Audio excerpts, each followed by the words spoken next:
What's going on, Southeast Michigan Podcast? Daniel back with you. We have been off for a little about a week and a half. Uh, with the month of September, for the personal life, as I mentioned before, kind of lately, in like the last 3 or 4 episodes, you know, the extracurricular activities my kids do with football. Usually I like to record on Tuesday and put out the episodes on Wednesday historically, but this year when September hits on until the end of October. I have practices to go to on Monday, Tuesday, and Thursday. So sometimes by the time it gets to Thursday, it's like what the hell's the point? So we're recording here tonight on Tuesday night, trying to get this bad boy up and posted for Wednesday. So hopefully get back into the swing of things here. I only have football practice for these kids for just 2 more weeks. So I think once that happens, we'll get back to some normalcy around here. But yes, welcome, ladies and gentlemen. The Southeast Michigan podcast, of course, is free and available wherever you watch or listen. Up on YouTube, you can subscribe there, click the bell for notifications, and if you could, leave a review. The Southeast Michigan podcast is brought to you by SignUpExpert.com. When our community wins with us, we want to ensure you maximize your ROI. Line shopping for the best odds matters, and that is why any profitable sports bettor needs to be using multiple sports books. Thankfully, there has never been a better time to get signed up, and we are here to connect you with the best promotions industry-wide. Using our link, signupexpert.com/Southeast, you can get access to all the sportsbooks in your region, along with a review of each platform and its unique features. Most importantly, this page automatically connects you to the top promotions at each book, allowing you to start line shopping with an enhanced bankroll. If you want to take advantage of these benefits and support our brand, please consider signing up for your next sportsbook at signupexpert.com/Southeast. Now, if you guys follow Dave Portnoy, he laid down a nice little parlay today for the Detroit Tigers ALDS game versus the Cleveland Guardians, and he took a 20,000 spot and turned it into 130. I think took the Tigers minus a run and a half. Skubal to give up no more than a run and a half in his ERA. God, there's 2 more other legs to it, however, but 4 legs total, and it was a nice little payout. But this is the time of year where you got hockey back up, MLB, football, of course, is the main kicker. But this is a good time to get yourself out there and line shop as I stated, whatever. And I like to use it a lot. And obviously most of us have our top sports book, but we like to have a couple in the hopper, and that's the way I roll. All right. Anyways, thanks for walking with me through that plug there in the beginning. But yeah, we're back and doing it, right? Of course, Michigan leaves Seattle, with its second loss on the season. Got a bye week here. We're going to get into the aftermath of their trip to Washington State. We'll talk some other games. We'll get into Michigan hockey, with not doing an episode last week. We haven't really done a Michigan preview, so we'll do a very light one. We'll go through part of their schedule.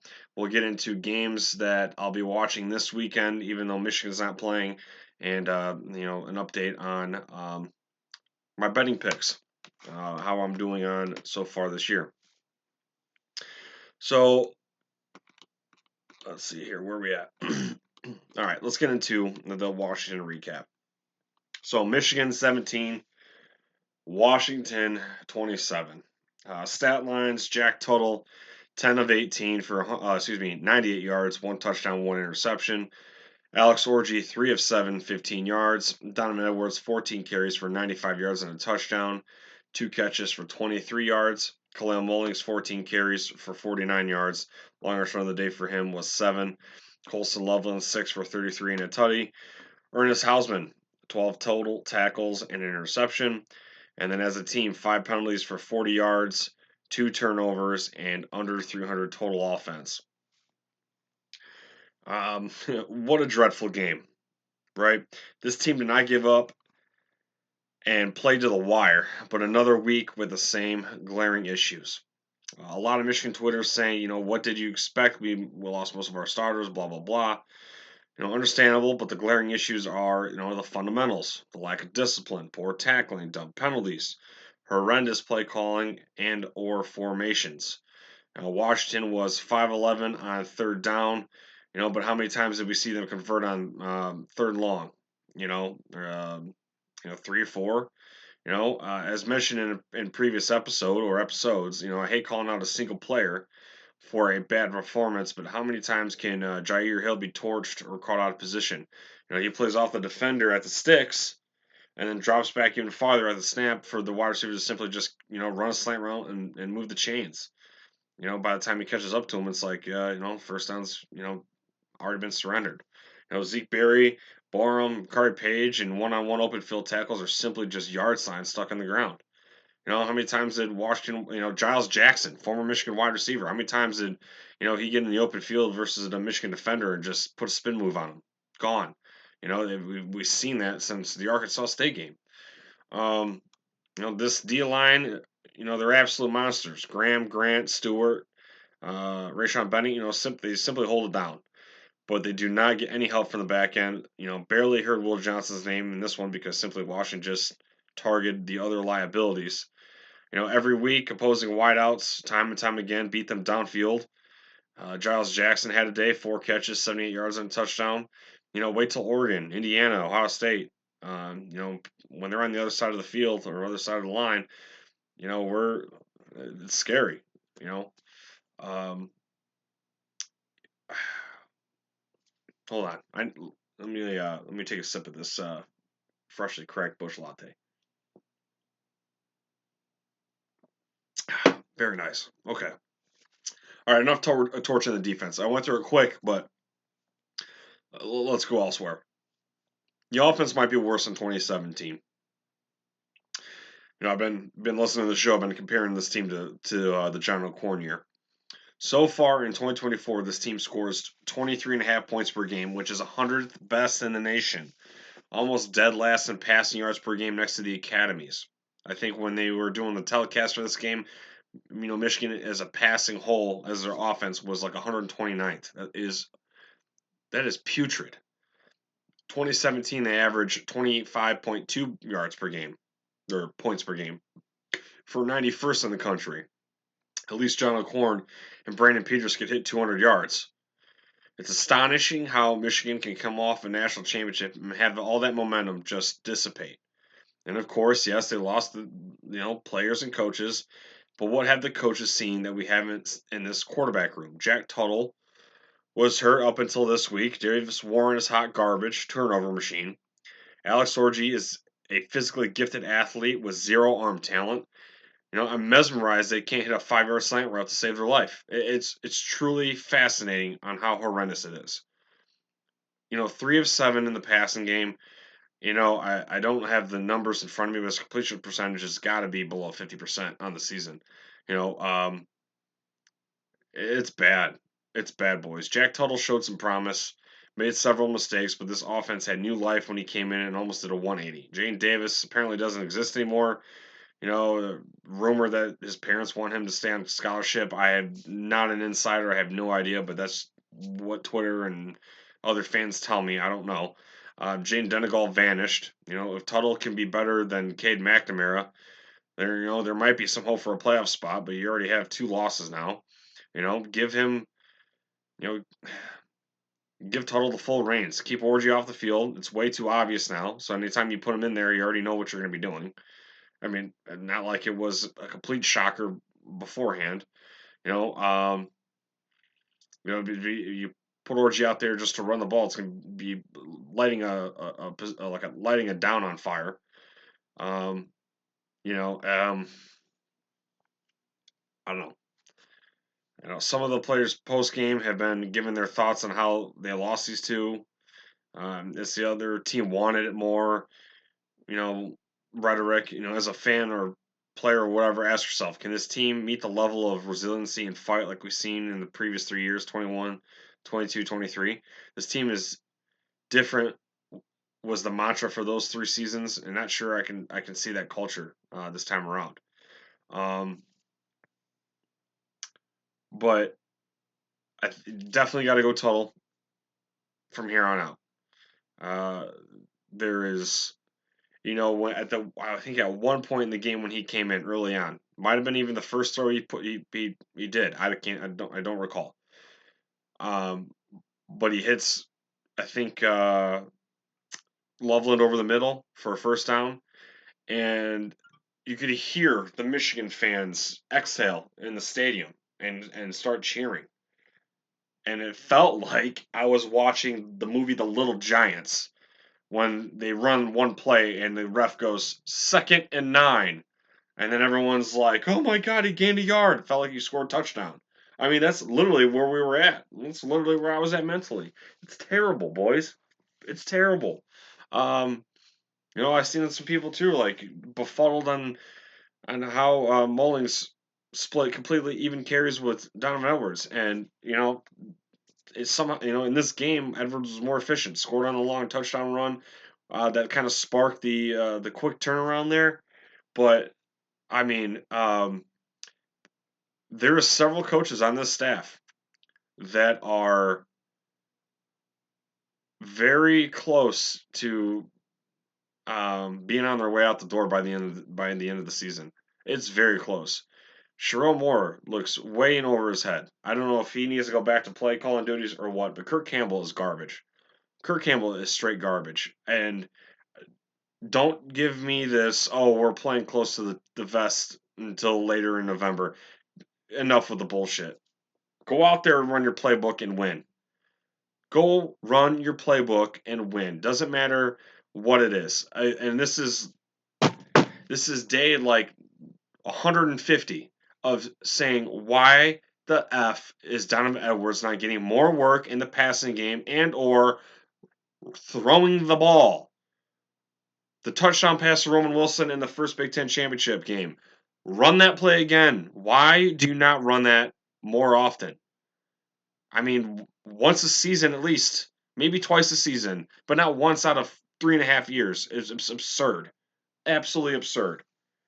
And Wink Martindale, I mean, insert the Scooby Doo meme where you pull the mask off and it's Don Brown.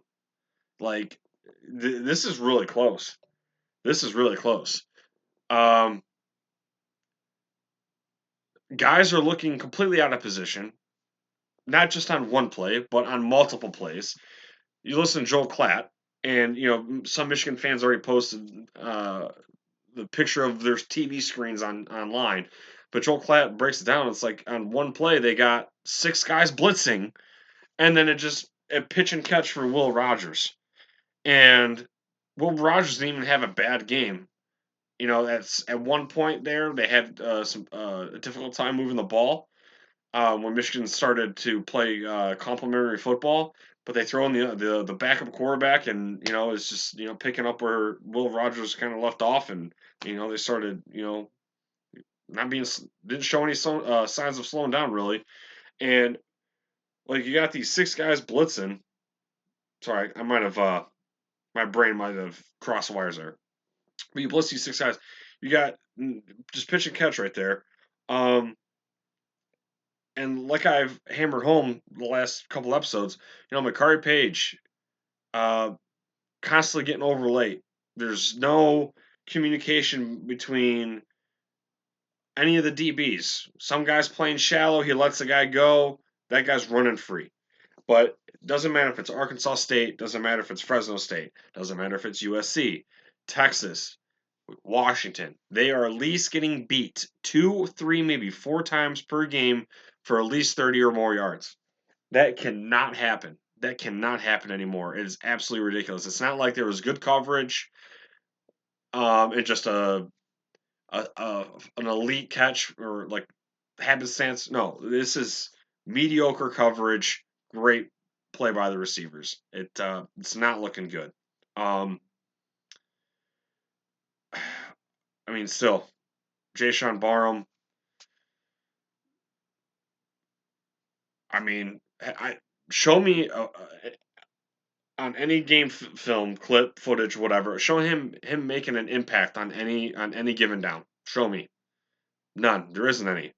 Um, this team is literally, like I said, the front seven. Front seven. And when I say the front seven, it's like it's the whole entire D line and Ernest Hausman and Will Johnson. I mean, that's really the defense. Everyone else is suspect. And as I pointed out already before, Jair Hill is a lot. Like, how many more times does Jair Hill have to get burnt to be like, LeVar was it LeVar Morgan, the secondaries coach or whatever, doing something back there with the headset, something maybe. Like, how many times does Hill got to get burnt toast to be like, you know what?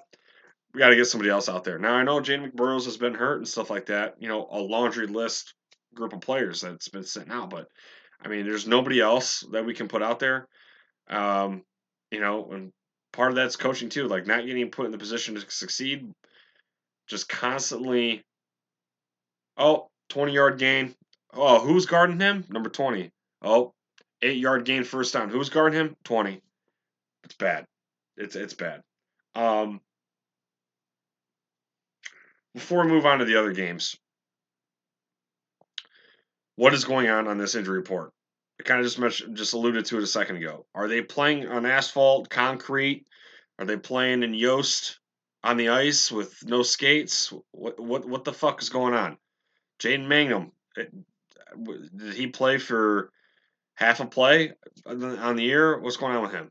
You know, Michael Pollard, Derek Moore, Amir Hall, Jane McBurrows, Jordan Marshall, Jimmy Rolder, Leon Franklin, Bryson Kuzdal. Is that the Water Boy? Dominic Dice, Miles Hinton, all listed out.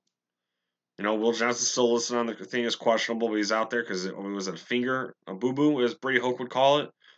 You know, Crippen has shown that he's better in my opinion at the center anyway. So Gadice is kind of whatever, but not having Derek Moore out there in this game hurt. Not having Jimmy Rolder out there that kind of hurt. Miles Hinton, lost the starting role last year, but seemingly the best left tackle this year. That hurt. You know, I don't know. It was definitely a stinker of a game. And this was a game where in the preseason, a lot of people were picking Michigan to lose this one, but they were people that were picking this team to win, 10 games. And so, like, the two losses were Washington because they felt like that's going to be a trap road game, and then the other one would have been either Ohio State or Texas or Oregon, whatever. They're picking two of the four there. But nowhere did I think that if they could at least be 2016-ish. Now I say 2016-ish. What was I comparing this team to? Was it 2016? Oh, I was comparing the defense to 2016. Obviously, that was a huge reach and miss. But I felt like this team was going to be a little bit better than 2017, and that's why I was confident going into Husky Stadium and winning.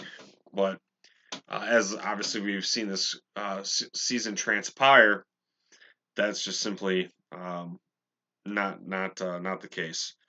So Fat L, we're at 4-2, got the bye week, traveling to Illinois, and um, I mean Illinois' offense has been looking pretty solid. Um, let's give me 1 second here. Yeah, so they're 4-1. Okay, we're gonna do a preview of Illinois next week after this bye week. So they destroyed Eastern Illinois. They beat number 19 Kansas at the time. They destroyed Central Michigan. They went on the road at Lincoln and beat Nebraska and little Patrick Mahomes. And then they lose at Happy Valley 21-7. That game this past weekend against Penn State was really tight. I mean, it was 7-7 at halftime, and then Penn State scores a touchdown in the third and fourth quarter to make it 21. So a very close ball game. And going into Happy Valley as Illinois, and keeping it close like that, like I'm not confident at all that Michigan can go into Memorial Stadium and do anything there. So let's move on to the other games. teams taking an L this past weekend was number 1, 4, 9, 10, 11, and 25 in the country. So at least Michigan wasn't the only one to get beat. Oregon took care of Michigan State 31-10. MSU played tough early on and tried to respond when Dylan Gabriel was throwing picks, but MSU could not stop the run. Oregon running back Jordan James rushed 24 times for 166 yards and a touchdown. So just watching this game alone, as a sample size, Michigan going up against the Ducks, I'd be more worried about the running attack than I would Dylan Gabriel. Gabriel's not having his Oklahoma seasons right now. Maybe he finds his rhythm, into the back into that tier, that bracket. But as of right now, Michigan's still going to lose that game anyways, because they're not going to be able to stop that rushing attack. Vanderbilt is now 1-61 versus top 5 teams as they take down number 1 Alabama 40-35. And I was at a golf outing Saturday, of course during the day, so didn't really get to watch the afternoon games, but I definitely caught this game right before the Michigan game started, and I, like myself, was rooting for Vandy, and that stat right there when they were 0-60 versus top 5 teams was quite an eyebrow raiser. Alabama, their defense is not looking pretty. They got schematic problems. Talent problems are probably not the case, but they're in some hot water, and we're damn near smack dab in the middle of the schedule. They got to get their stuff cleaned up. Iowa's offense still ass, losing to OSU 35-7. Jeremiah Smith is an absolute freak. The one-handed cat, the one-hander that he had on the corner of the end zone was just filth, straight filth. Emeka Buka had a very quiet, like 2-touchdown game or something like that, just because Jeremiah Smith has just been a highlight reel. So this offense, can put up 35 points on one of the nation's best defenses, granted at home, but can put up 35 and have, what some would call Will Howard a game manager. So if that's game manager, I want that. I want Will Howard on Michigan. If he's going to be able to, if that whole offense is going to put up 35 points like that, give me the game manager and get rid of, Make a Wish, the freak athlete, and the 25-year-old senior quarterback. I'm sold. Arkansas takes down Tennessee 19-14. And again, that was part of the whole, top 15 disaster on Saturday. Miami scores 21 fourth quarter points to beat California 39-38 in just a crazy ACC matchup. Yes, California and the ACC, absolutely ridiculous. And college football, as we know it, is gone. The conference realignment is absolutely ridiculous. The WAC or whatever the hell conference Fresno State's in, whatever, is going to be ceasing to exist, or they're going to be getting new members while losing the old. Gonzaga's joining the Pac. Was it Pac-2 or something? Gonzaga's moving to another conference. This is just absurd. I'm on one tonight. I'm not boozed up at all. This is my first one. Sober as a judge. But this game still got me fired up. It's Tuesday, and you know what? Whatever. Lastly, here, Minnesota upsets USC 24-17. Actually, I shouldn't say lastly. I got one more thing. So USC kind of backpedaling here, but it was an interesting ball game, tough ball game, and Minnesota travels to southern tip of California there and win.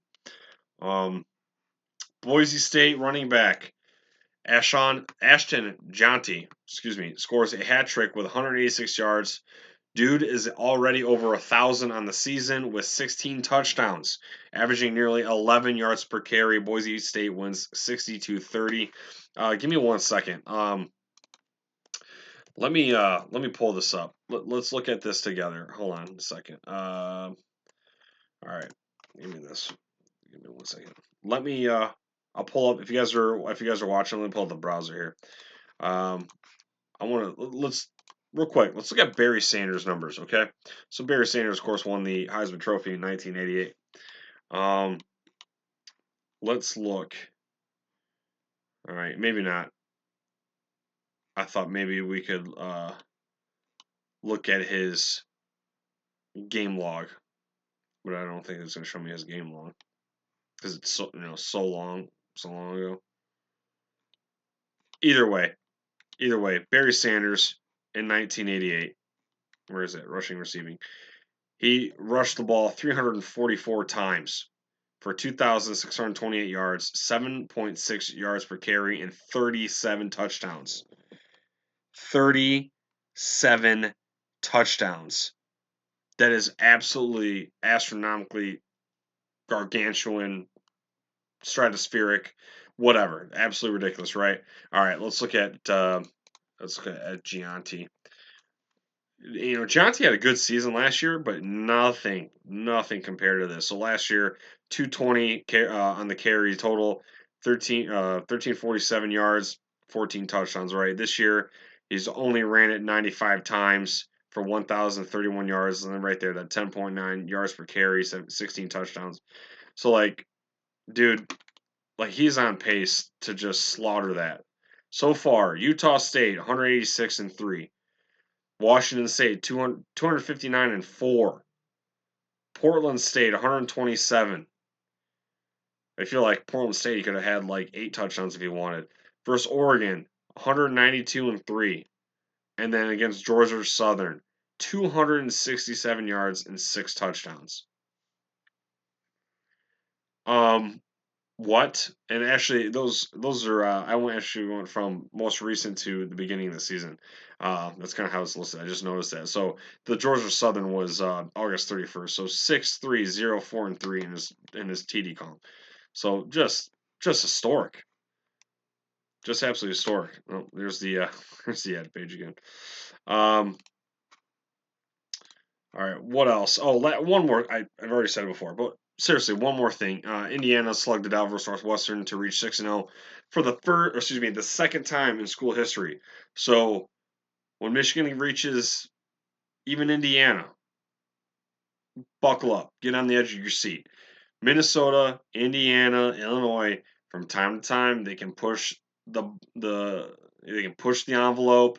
They can put you on the ropes.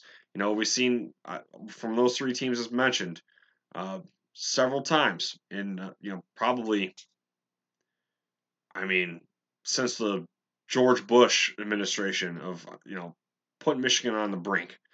And if Indiana continues how they roll, they're going to do that to U of M. Illinois, you could possibly do it to them in 2 weeks. We shall see. When we come back, we're going to get into segment 2, and we're going to look at some quick Michigan hockey stuff. Don't go nowhere.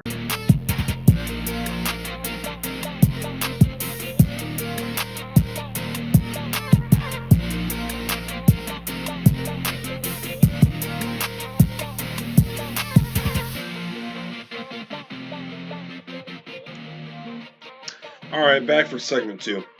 And real quick, let me make something clear. I just witnessed the best 3 years of Michigan football ever and in my lifetime. By no means am I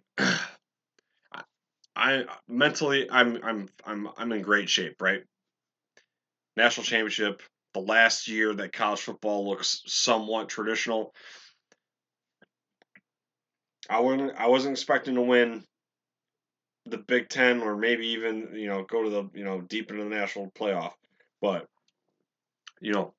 still going to critique it, still going to talk about it, but if this was a continuation off 2019, I'd probably be mad depressed, but I'm not.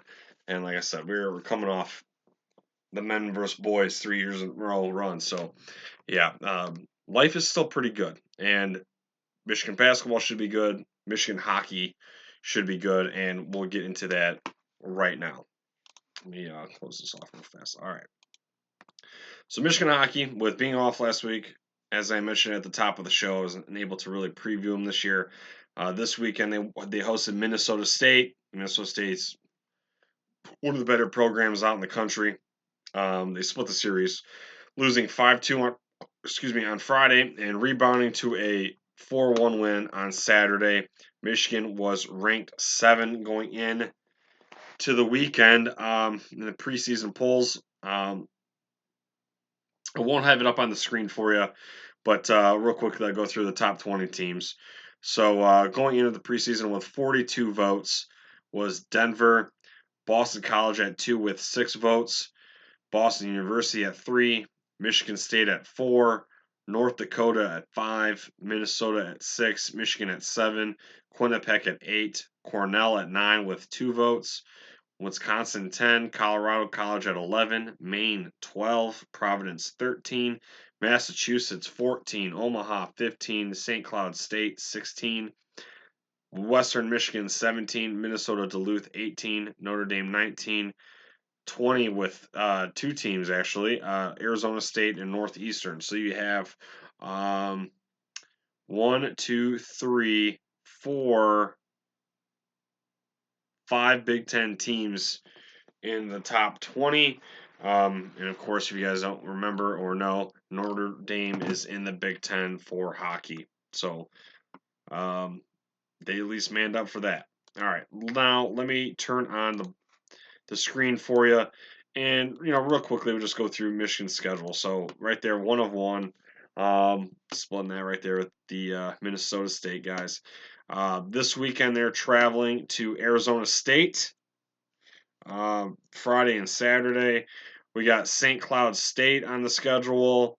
Um, they got Boston University. So they come back home for St. Cloud State. They go back on the road for Boston. They'll be home for Notre Dame. They go to Penn State. They split a home and home with Western. They split, or actually, I take that back. They go back on the road to Minnie, come home for Wisconsin. Then they play Ohio State at Wrigley Field on the Frozen Confines Series January 3rd. I will be there for that game later that night on the same field, same rink, I'm going to call it that. Penn State and Notre Dame play. So I would imagine you get 2 games for with the that bang for your buck kind of deal. But, this one will be at 4 p.m. Central Time. So it's going to be a cold one. Should be a fun one, though. I've never been to Wrigley Field. And what better way than to see a hockey game there with Michigan Ohio State? That same weekend, they go back to Ann Arbor on Sunday. So Friday, they play Ohio State at Wrigley. Sunday, January 5th, they go to AA. They then follow that up with a road trip to Notre Dame. They split a home and home with Michigan State. Travel to Madison after that. Come home for Penn State. Then they kind of do a split series with Michigan State again. They play at East Lansing, and then they do Duel in the D on February 8th. Come home from Minnesota, and then they do a road trip to Columbus to finish out the year. So February 27th and 28th are the last regular season games. So that's kind of a quick rundown of Michigan's schedule. It's kind of your typical Michigan hockey team. You got a handful of seniors, guys who've been on the roster for 2-3 years, and then you got a lot of upcoming freshmen. You got Jackson Hallam, who basically missed all of last year with an injury. A lot of the nucleus from last year's gone, but you got a couple senior leaders on there like Jacob Truscott and stuff like that. So it's probably going to be a repeat of last year where they are very streaky. They split a lot of series, so they'll lose Friday, win Saturday, or vice versa, and they might find a hot streak towards the end like they did last season, where they made the tournament and went deep, but came up empty. Michigan State's going to be good again this year, so you want to win that game. Probably the most important game on your schedule is when you're playing the Spartans. So it's going to be a tough year and an interesting one, but you know, um, as of right now, they should take care of Ohio State more times than not. So we'll see. We shall see. All right. What else? I think that's all I got for segment 2. Was what's hockey? When we come back for segment 3, we will get into games I'm watching this weekend. And my betting picks.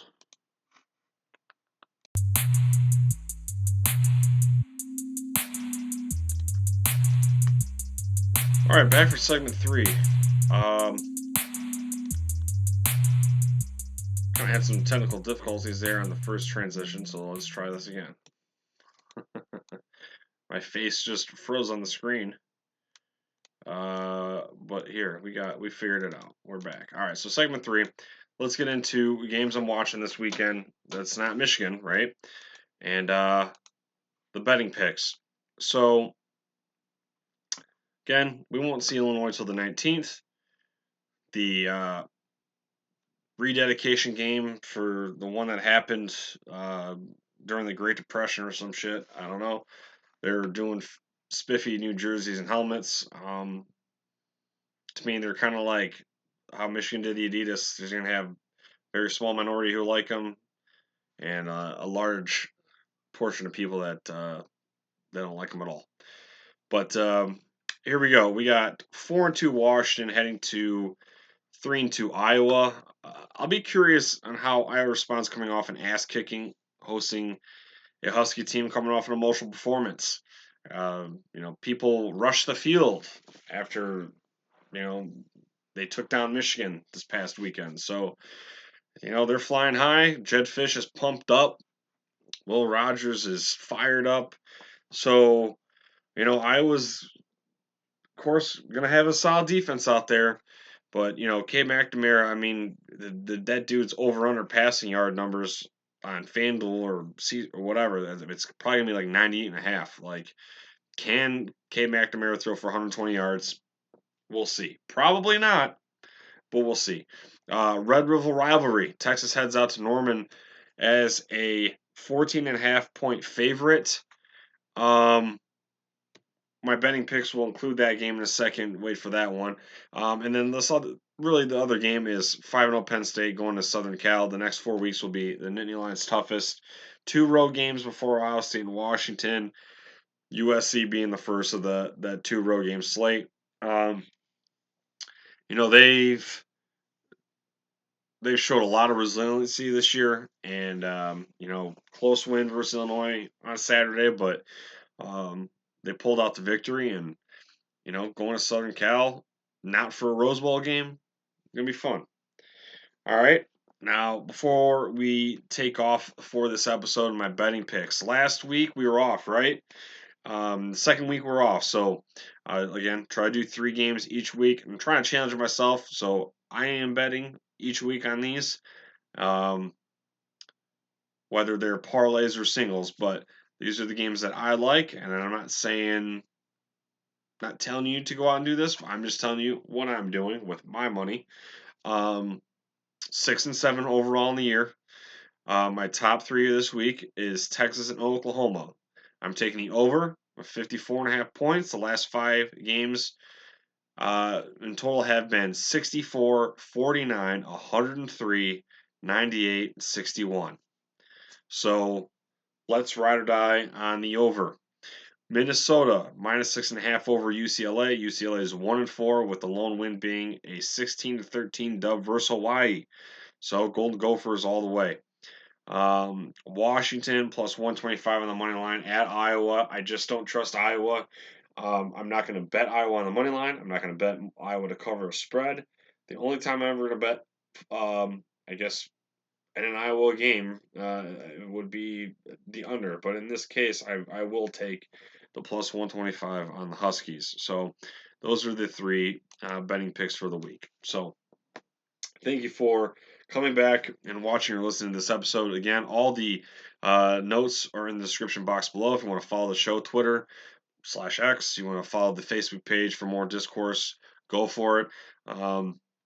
But a little bit earlier today, we don't talk about it here, but the Detroit Tigers clinched Game 2. I'm going to Game 3 on Wednesday with some of the boys. So it's going to be a fun day. And that's another reason why I wanted to get this episode out tonight or on Wednesday morning, or excuse me, tonight or Tuesday morning, because Wednesday I'll have my hands full. But anyways, thank you guys for the support.